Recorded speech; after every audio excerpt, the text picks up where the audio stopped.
Hey guys, today I'm going to be making a tier list of all the big innovations in cubing hardware. So you'll see them all ranked from most impactful to least impactful. And you'll also kind of get a quick rundown of the history of cubing hardware. So yeah, let's get into the video.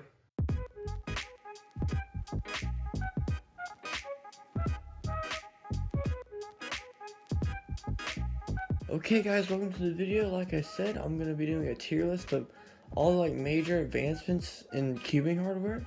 So yeah, I'll just give you a quick rundown of the stages real quick. So for the top one, there's changed cubing forever. These are going to be the most revolutionary advancements, ones that changed it, like I said, forever. And the game changers are going to be ones that are pretty much like that, just slightly less than what I'm going to have up here. And then there's new but is looking like a game changer, which is newer ones that I don't know much about yet, but it looks like it's going to be a game changer. And then there's pretty great and cool, which are the mid-grounds kind of. And then you have new but doesn't look too revolutionary, which are, like I said, ones that I don't know much about yet, but don't look too crazy. And then there's the not really needed category, which is like it says, you don't really need it. So first off, you have this, and I know what you're saying, but Austin, that's just a cropped in photo of a MGC Elite. By this I'm talking about the rounded off corners and centers and all that stuff. So basically rounded off pieces in general. I know you see a lot of sharp corners nowadays, but the inside of it is rounded off. So I think this is going to go for change cubing forever, just because it changed cubing forever. It really improved the performance. Stuff like Rubiks brands where they just had blockiness inside there didn't really work that well. So this improved a lot. And then you have magnets. Of course, we all know magnets. We couldn't live without magnets anymore. So that's changed cubing forever for sure.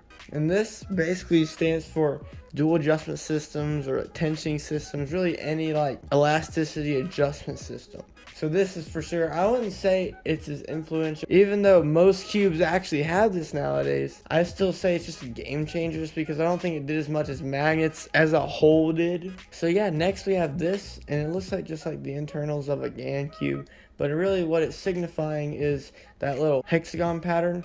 It's signifying any groove pattern that are in cubes. So like piece grooves, basically piece patterns on the inside, and basically they help move around lubricant and stuff, and it basically can vary how the cube feels and other stuff. So I wouldn't say this is too influential, but I will say it was a pretty great innovation. Okay, next up is this, which is obviously core magnets. Now, core magnets, of course, the GAN 11s and the GAN 12s all have it. Starting to roll out in some cubing home cubes, but to me, I know the 11M Pro has it, and it's one of the best cubes out there, but I personally like my WRM 2021 better than it, and it doesn't have core magnets. So I'd say for me, it's pretty great, but it's not too influential. I know that's just my opinion, but that's what this list is based off of. So that's what I'm gonna go with. Anyway, this right here, it's not just a cube that I'm talking about. It's stickerless cubes in general, and stickerless surfaces were first rolled out. And this, I will say, changed cubing forever because most people nowadays use stickerless cubes as their main cubes, me included.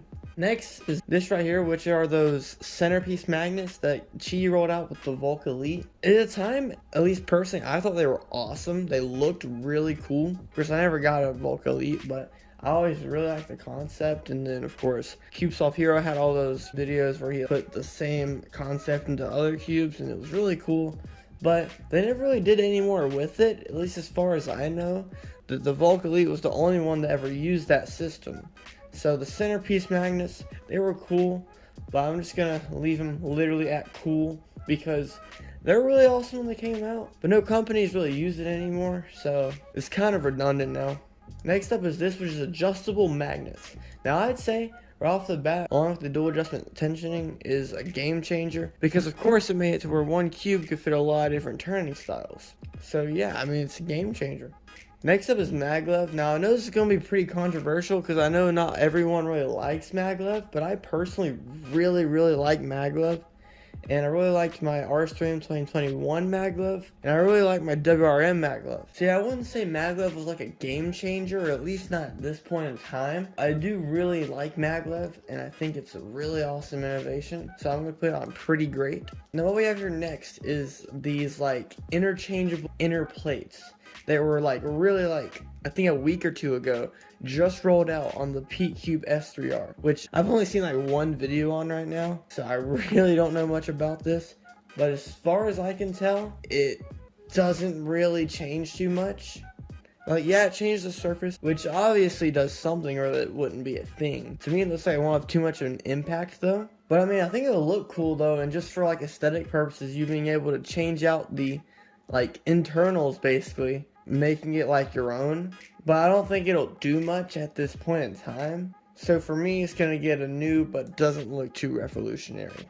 So this is basically what GAN's calling their enhanced auto alignment technology, and they had it on like the 251 Leap earlier this year, but this is like to a whole nother level that they put on the GAN 12M. Like, it snaps back to being straight from like miles away. I don't know much about this yet. I don't have my hands on it yet, but I think this is gonna be a game changer. Not near as much obviously as these, but we'll just have to see. So this last one, it's a bit of a weird one, kind of. Woguan came out with this, I don't remember when, I think it was sometime last year.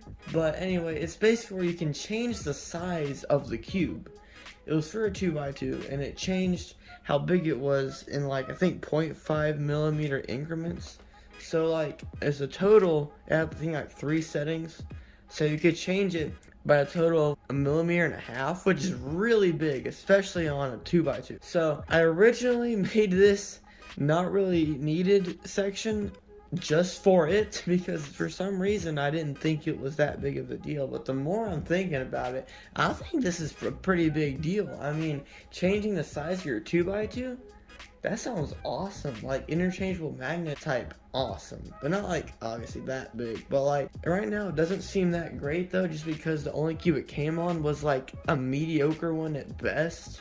It was okay, but it's definitely not near the best on the market. But if something like the MGC Elite 2x2 came with something that resized it, that would be awesome. So I'm gonna put this, to be honest, on the cool, just because I don't really know how to feel about it yet.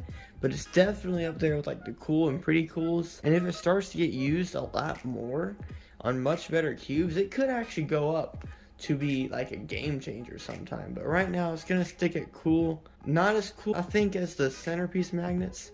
So it's gonna be back there. Yeah, here's my finished tier list on all the innovations that's been in speed cubing so far. Hope you guys enjoyed the video. If there are any innovations that I missed, be sure to let me know in the comments below. Don't forget to like and subscribe if you enjoyed, and I'll see you guys next time. Oh yeah, and don't forget, next week is the first episode of the 2x2 series. I know it got pushed back a week, but don't worry, it's still coming out next week, December 20th. I'll see you then.